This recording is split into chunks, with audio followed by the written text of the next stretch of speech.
welcome to another season of History After Hours podcast. Season number 2, can you believe that? Season 2. We have been dragging our feet a little bit. Here we are, nearly through September, and this is our first one to record this school year. Well, we're working with new tech stuff too, so that's cool. That's right. We got a lot to talk about. Election is coming up, by the way. My name is Kevin Pumphrey. My name is Ron Franklin. And this is History After Hours, and you can find us on Twitter and YouTube. We're out there.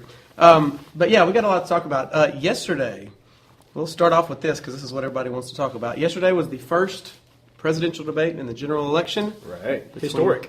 Trump and Hillary. We've got the first female from a major party in a general election. Right. And then you have Trump, who is an anomaly all by himself. Anomaly is a good word for him. It's nice. It kind of covers the bases, though.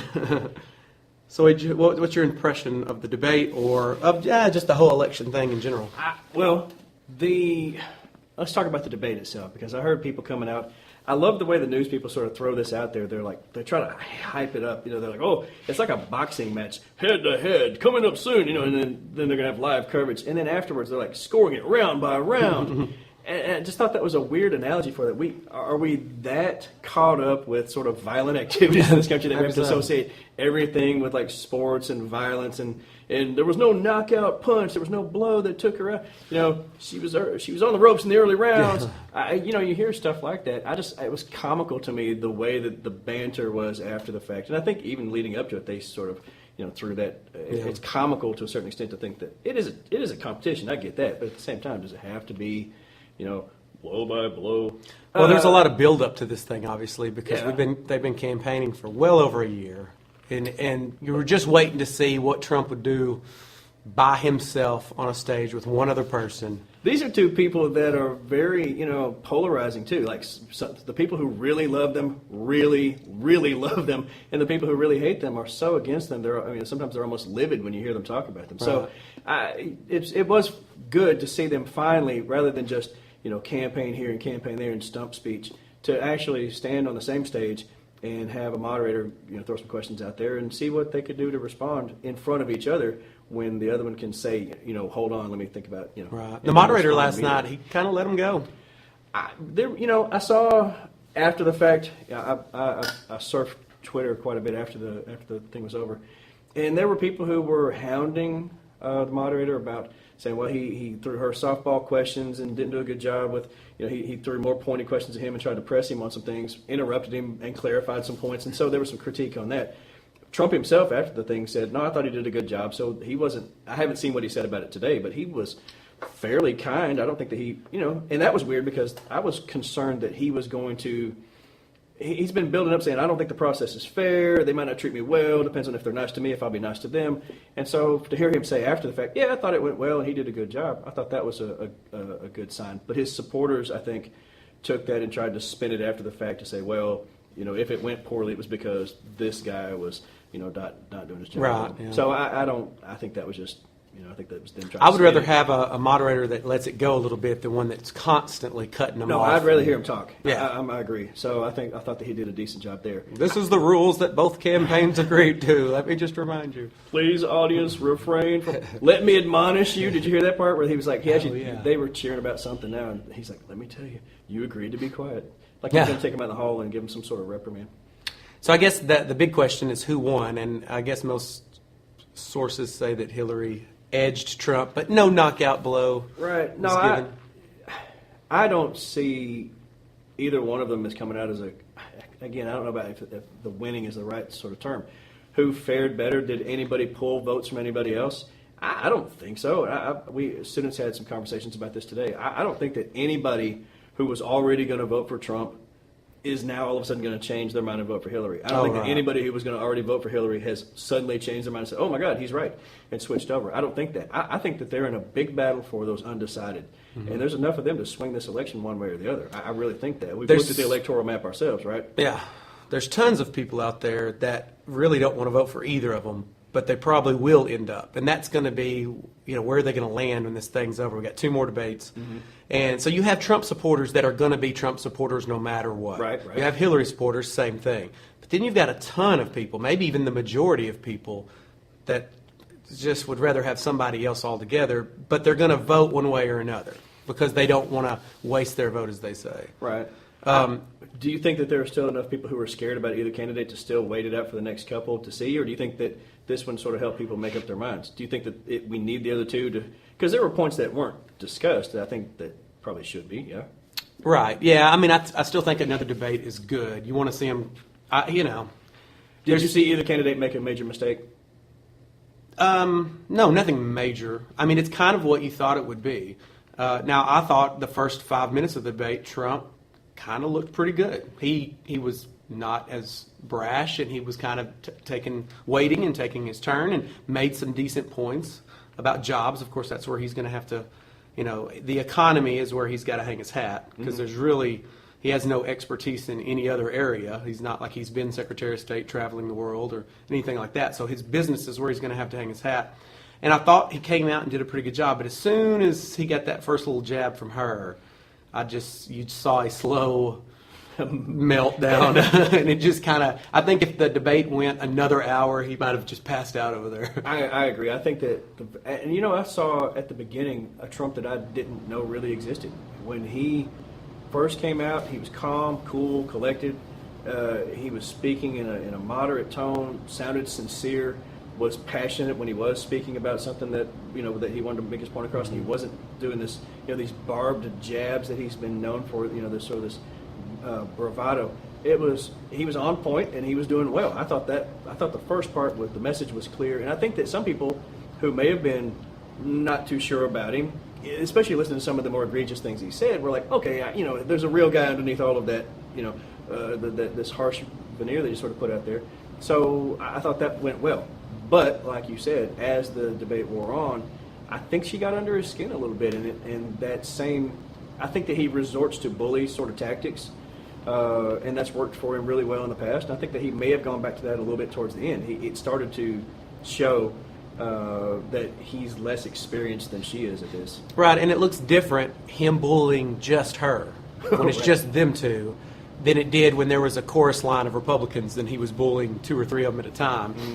It didn't come off as good last night. He seemed a little, I don't know, small. If kind of you're the bully in the room and you're picking, And to her credit, she really kind of laid back and didn't interrupt him that much, kind of waited, and then was measured in her responses. And you could tell she'd been working. She had some stock lines she was ready to throw out, and Trump looked unprepared. I actually looked at the statistics afterwards. She interrupted him 4 times, and he interrupted her, as far as taking control of the conversation, about the same number of times, but he interjected as she was speaking probably around 20, 25 times, whereas she really did that like maybe once.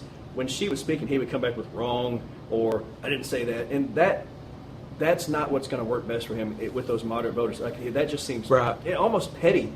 Let her make her point, and then you can come back and say what you need to say no, it's really this. I think that would have worked better in the long run. So if he's going to, I think he'll try to polish that up maybe in the next couple. Right. Being brash and politically incorrect, although it can hurt a candidate, it's also what has got him this far. Mm-hmm. But now that we're in the general election, he really hasn't what they call pivoted. He was still really appealing to those hardcore right-wing voters when he already has them, Right. So maybe a different temperament. Maybe in the second debate he'll practice and maybe show a softer side to maybe, and really if he could just stick to some sort of policy. Yeah, that's what I'm saying. I don't know that he needs to be softer. I think that he needs to stay on point. Right. When he's on task, he's pretty good. Is it enough to just talk negatively about her? No. Is he going to have to? Not if you're going to sway other people. Right. Because he can attack her, and he's got several issues he could, which he didn't bring up. Some of the ones, his stop, Benghazi, that wasn't talked about. I was kind of surprised it didn't come The email thing he didn't talk about it but once. He could have went after her more, but I just don't think even that's enough. You can't just have your whole debate based on attacking her and her record, especially now that Obama's approval rating is up, and I'm not quite sure how you attack the economy and say it's so terrible when we have really good numbers across the board for the corporations and for Wall Street and for unemployment numbers and for sort of job security type things. Where he could hammer it when he's talking about economy, he focuses so much on trade though, and I think that they were right to bring that up last night. Right. he needs to talk about something other than that. How are we going to the people who are not benefiting too tremendously from the recovery are middle class and lower class or lower income folks, and so how do you switch that so that they feel more a part of the recovery as well? That's where both of them, I think, need to focus. But just to say the economy's trash, like, he's going to lose that debate because you've got so many other statistics to back up her side of the story. Yeah, and he makes these general statements that are technically not true. When he said, the crime rate is up and murders are up. Well, technically it's down and murders are down overall. You can pick and choose. He makes generalities, and I think he would be better if he could find specifics. And he said a lot of stuff. Of course, she called him out on the global warming was a hoax by the Chinese. He didn't bite on that. I was surprised. He said I didn't say that, which of course, the fact checkers. I actually saw his Twitter. I follow him Right. on Twitter. I Yeah. actually saw that post where he said, yeah, it's this. And the birther issue makes him look a little bad now that he's recanted all that, and he acted like it was, she started. It's just going to be, he needs to get more of his facts in order. And I thought that maybe he had her a little bit when he was talking about the Trans-Pacific Partnership, the TPP. Yes. Because very clearly she was leaning and supporting of that when she was Secretary of State. There's no doubt in anybody's mind. And so when she said, no, I didn't call it the gold standard or whatever, he kind of had her there, and he didn't follow through with that. So I think I looked that up. She did say something very similar to that. Oh, in her book it says that very clearly. Oh, okay. Yeah, so gold, and she says gold standard. And so, if you take it into context, she was probably talking about, this, because it's not every country has to ratify it now that it's sort of become an agreement between the nations, but every country has to sort of come on tact with it. So Congress has to be, have to be the ones who approve that deal, and so we'll see how that works out. But at the same time, she was leaning in favor of it heavily, if not just directly. And now that other people have been calling her out on it, I think it's going to be a mistake for her in the long run to say, no, I didn't really mean that. Go ahead and say, I've looked at it more. I think that's something he could, because I don't think everybody in the country knows what it is, doesn't really understand what its functionality is, or what the possible benefits for the country can be, and if she's going to support it or not. She doesn't really articulate that. And if he's really going to be against it, I don't know that he has to do any more. If she doesn't do that other side, I don't know that he has to do any more than just say, it's horrible, it's terrible, and people go, yeah, okay, because it's vague, it's this mystic sort of thing. It's elusive to most people's understanding, so he can just run that and make it into this scary thing, maybe. Yeah, and the way these debates really work is it's about expectation. Hillary Clinton has done this. She's debated one-on-one with Obama in 2008. She's been around, as a senator. So she's got experience, and they expect her to win. If Trump can just tie, that's a win for Trump. If he can just hold his own, and I looked at different sources about did it move the needle?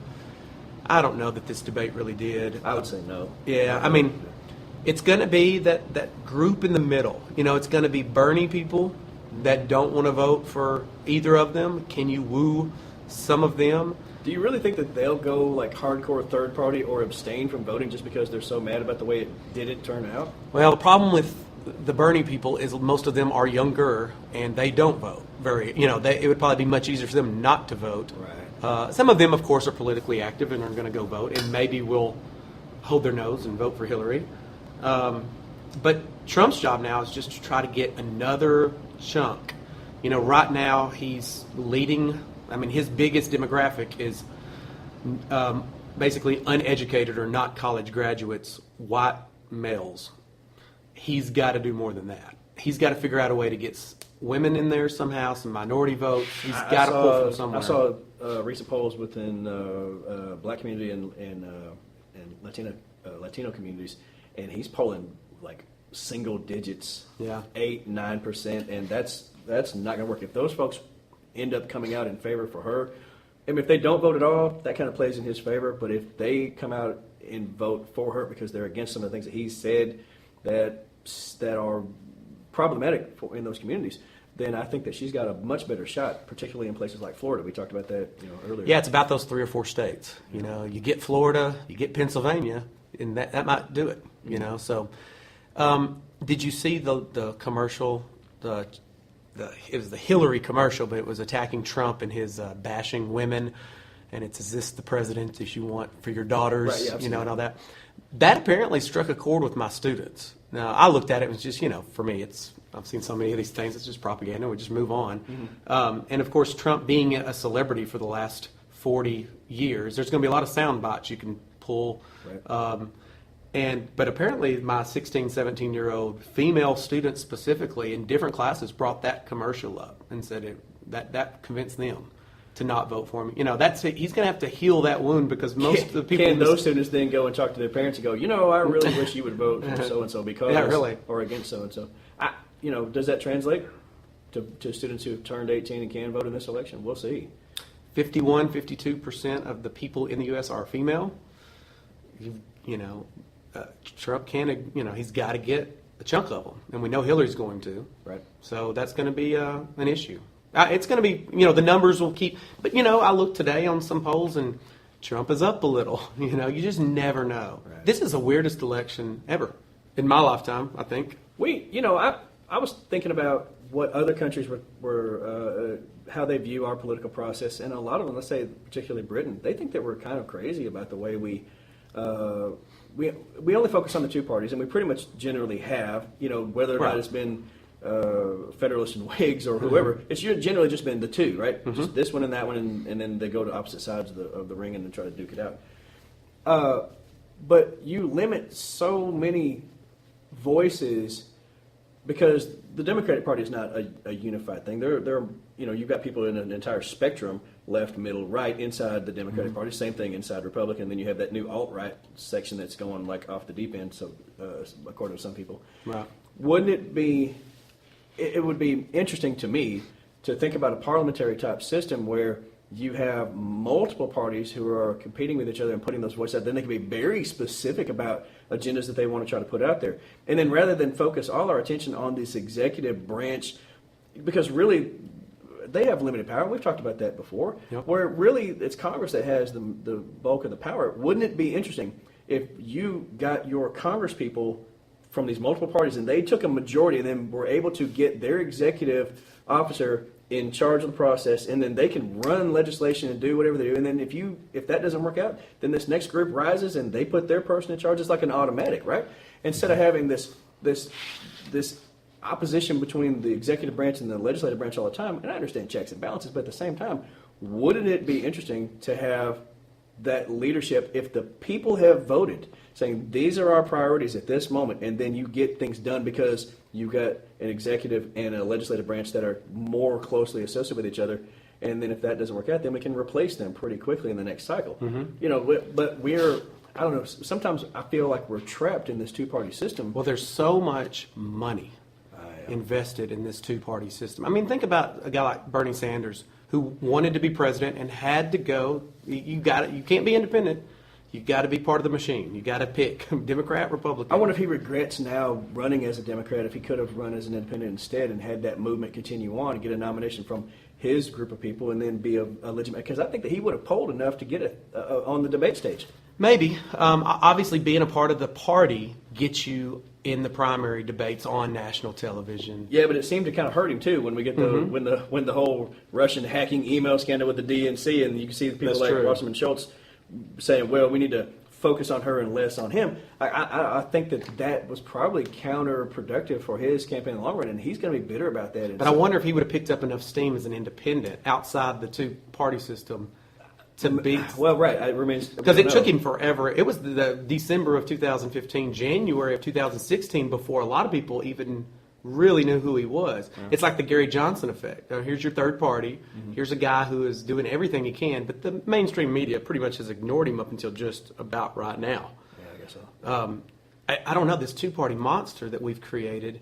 And, at times... You talk about, I don't mean to interrupt you, but no. You talk about money in that. When you think about the idea that you could specially focus your money and your attention and the things that you are tied to, maybe emotionally, some sort of process or some law that you would like to see happen or some group that you would like to see supported, when you could focus instead of having to just throw it into this giant pool and let like you said, this monstrous sort of mentality take hold and run with it, then all of a sudden you can specialize.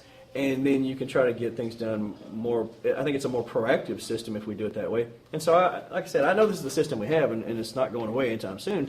But still, I think that it stifles progressive thought and action by swamping it in the middle of these larger platforms. So here's the question. Two questions. We can talk about third parties in a minute. Do you think after this, let's say Trump doesn't become president, do you think the Republican Party is going to reorganize? Possibly. All right, so will the Republican Party revamp itself after all of this? I don't know. It's curious to me to watch people who are squirming inside the party right now with this, Trump's nomination, because you see hardcore like party favorites, the Trump, the Bush family, the whole idea that Herbert Walker, Bush 41 is going to vote for Hillary. You've got big, the Colorado emails that have come out. Yeah, Romney. I mean, there are people who are these establishment folks, people who have been serving Republican presidents, staff members, associates, people inside the military who are saying, this is maybe the end of Republican unity. And I think that we've sort of been tilting in that direction for a while because they've been going at each other.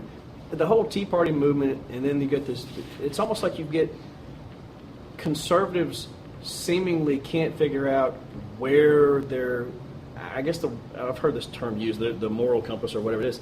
Like, I don't know that there may be so much disagreement about which direction they're really going to go that you've got these folks that are pulling desperately to the right. You've got folks that are trying to stay in the middle and sort of preserve the Reagan-esque qualities that they had before because they really like to hammer that idea. But these guys that are, I heard Trump say that last night. Oh, Reagan would love my politics. Reagan would hate what you're doing. There's nothing Reagan-esque about your tax plan. There's nothing Reagan-esque about your policies. Reagan was much more liberal-minded and willing to work with the other side than the Republican Party, modern Republican Party, is willing to admit. So if you want to go back to those Reagan-era feelings and saying we need to be this and we need to have that, Reagan was a great unifier. Trump is not that guy. Obviously, with the number of people that have just sort of split off or saying, I didn't even attend the convention. Then you turn around, just to bring this up, you see Ted Cruz. Did you see him this past week? I heard him endorse Where Trump he endorsed. lovingly. Why, do you think it was just because he got so much flack from his constituents in Texas that he didn't just come right out and say, he signed a pledge and he didn't follow through and now we're not going to support him? This is why people hate politicians. Right. Because you come out and you're like, no, and I hate you, and you've said such horrible things about me and my wife and my father, and the ties with. I actually gained a little respect for him sticking to. I did too, and I'm not a Cruz fan, but at the same time, when he was like, no, this is, I said, I draw the line. You're not going to talk about me that way. You're not going to talk about my family that way. All of that was out of bounds. Politics is one thing, but these things are non-negotiables. You can't say these things, and so I'm going to withhold my support because of it. It's a protest.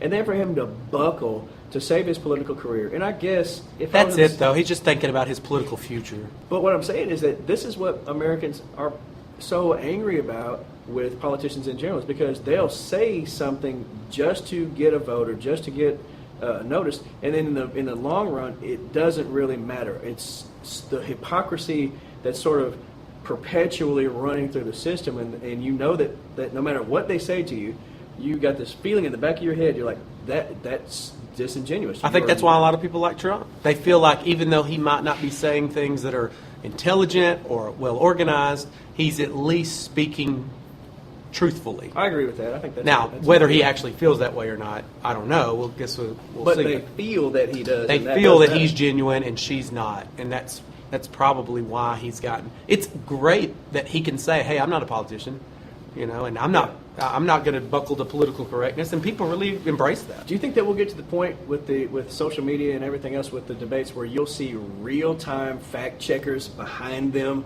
Like, wouldn't that be kind of cool to see a big screen behind the candidates, and when they say something, like immediately it goes, and you see like a giant X go, that is a false statement, and here's why. And so that would be like mostly false. Yeah, like a meter. Yeah, yes and no, and then or have percentages that it's false. I think that would be kind of fun.